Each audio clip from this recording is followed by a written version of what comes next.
وما أرسلنا في قرية من نبي إلا أخذنا أهلها بالبأساء والضراء لعلهم يضرعون ثم بدلنا مكان السيئة الحسنة حتى عفوا وقالوا قد مس آباءنا الضراء والسراء فأخذناهم بغتة وهم لا يشعرون۔ کبھی ایسا نہیں ہوا کہ ہم نے کسی بستی میں نبی بھیجا ہو اور اس بستی کے لوگوں کو پہلے تنگی اور سختی میں مبتلا نہ کیا ہو، اس خیال سے کہ شاید وہ عاجزی پر اتر آئیں۔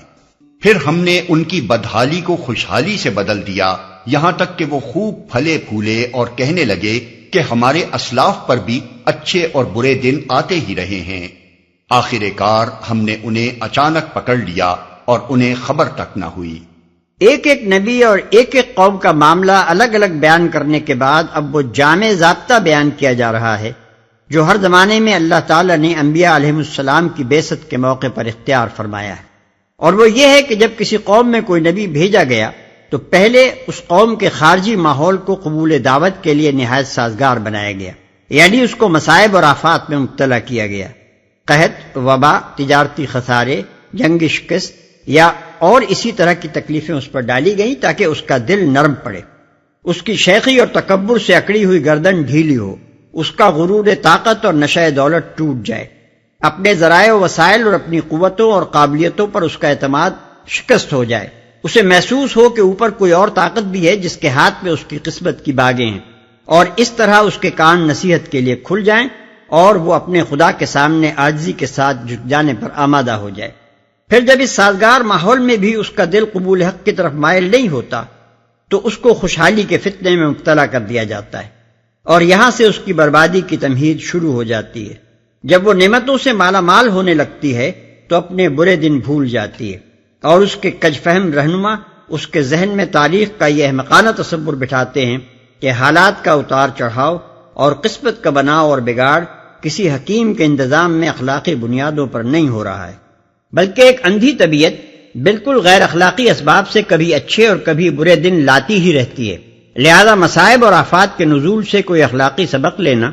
اور کسی ناصح کی نصیحت قبول کر کے خدا کے آگے زاری و تضرع کرنے لگنا بجز ایک طرح کی نفسی کمزوری کے اور کچھ نہیں ہے۔ یہی وہ احمقانہ ذہنیت ہے جس کا نقشہ نبی صلی اللہ علیہ وسلم نے اس حدیث میں کھینچا ہے،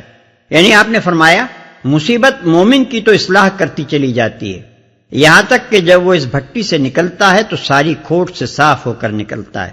لیکن منافق کی حالت بالکل گدھے کسی ہوتی ہے جو کچھ نہیں سمجھتا کہ اس کے مالک نے کیوں اسے باندھا تھا اور کیوں اسے چھوڑ دیا۔ بس جب کسی قوم کا حال یہ ہوتا ہے کہ نہ مصائب سے اس کا دل خدا کے آگے جھکتا ہے، نہ نعمتوں پر وہ شکر گزار ہوتی ہے، اور نہ کسی حال میں اصلاح قبول کرتی ہے، تو پھر اس کی بربادی اس طرح اس کے سر پر منڈلانے لگتی ہے جیسے پورے دن کی حاملہ عورت کہ کچھ نہیں کہا جا سکتا کہ کب اس کا وضع حمل ہو جائے۔ یہاں یہ بات اور جان لینی چاہیے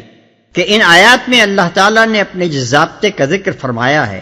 ٹھیک یہی ضابطہ نبی صلی اللہ علیہ وسلم کی بعثت کے موقع پر بھی برتا گیا، اور شامت زدہ قوموں کے جس طرز عمل کی طرف اشارہ فرمایا گیا ہے، ٹھیک وہی طرز عمل سورہ آراف کے نزول کے زمانے میں قریش والوں سے ظاہر ہو رہا تھا۔ حدیث میں عبداللہ ابن مسعود اور عبداللہ ابن عباس رضی اللہ عنہم دونوں کی متفقہ روایت ہے کہ نبی صلی اللہ علیہ وسلم کی بعثت کے بعد جب قریش کے لوگوں نے آپ کی دعوت کے خلاف سخت رویہ اختیار کرنا شروع کیا تو حضور صلی اللہ علیہ وسلم نے دعا کی کہ خدایا یوسف کے زمانے میں جیسا 7 سالہ قحط پڑا تھا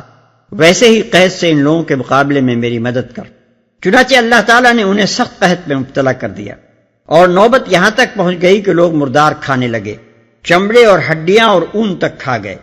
آخر کار مکے کے لوگوں نے، جن میں ابو سفیان پیش تھا، حضور صلی اللہ علیہ وسلم سے درخواست کی کہ ہمارے لیے خدا سے دعا کیجیے، مگر جب آپ کی دعا سے اللہ نے وہ برا وقت ٹال دیا اور بھلے دن آئے تو ان لوگوں کی گردنیں پہلے سے زیادہ اکڑ گئیں، اور جن کے دل تھوڑے بہت پسیج گئے تھے ان کو بھی اشرار قوم نے یہ کہہ کر ایمان سے روکنا شروع کر دیا کہ میاں یہ تو زمانے کا اتار چڑھاؤ ہے، پہلے بھی آخر قحط آتے ہی رہے ہیں، کوئی نئی بات تو نہیں ہے کہ اس مرتبہ ایک لمبا قحط پڑ گیا، لہذا ان چیزوں سے دھوکہ کھا کر محمد صلی اللہ علیہ وسلم کے پھندے میں نہ پھنس جانا۔ یہ تقریریں اس زمانے میں ہو رہی تھیں جب یہ سورہ اعراف نازل ہوئی ہے، اس لیے قرآن مجید کی یہ آیات ٹھیک اپنے موقع پر چسپاں ہوتی ہیں، اور اسی پس منظر کو نگاہ میں رکھنے سے ان کی معنویت پوری طرح سمجھ میں آ سکتی ہے۔ تفصیلات کے لیے ملاحظہ ہو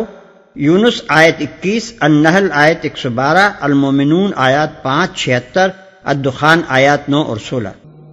وَلَوْ أَنَّ أَهْلَ الْقُرَىٰ آمَنُوا وَاتَّقَوْا لَفَتَحْنَا عَلَيْهِم